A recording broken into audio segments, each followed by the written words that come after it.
Mga langga galing ako na malingki. Hindi naman na malingki, kumbaga. Konti lang kasi gusto ko linisin yung ref bago mag-Ramadan. Kailangan ubusin ko muna yung mayroon, kung anong mayroon sa akin. Kasi mahirap na. Palagi na lang naabutan ako ng Ramadan, tapos ng Ramadan andyan pa. Taon. Bumili pala ako ng gulay. Hindi din lahat ng gulay yung binili ko yung lulutuin ko lang for 2 days or 3 days.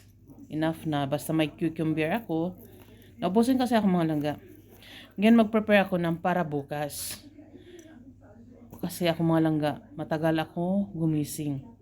Yan ang problema. So ngayon, wala naman kasi akong ginagawa at hindi pa ako inaantok. Gagawin ko to. Yung eggplant na maliliit. Maliit to mga langga.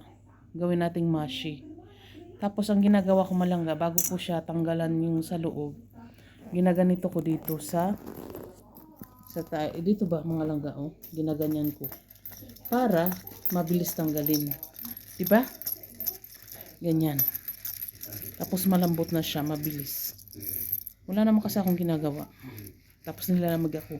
Kailangan galaw-galaw din. Tingnan mo, malambot na siya. Mabilis lang siya tanggalin pag ganyan. Ang late, di ba? Ano yung luluto ko?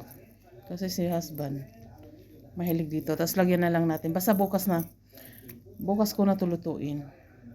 I-prepare ko lang siya. Talagang pagulong-gulungin lang ng ganito mga langga. Para lumambot.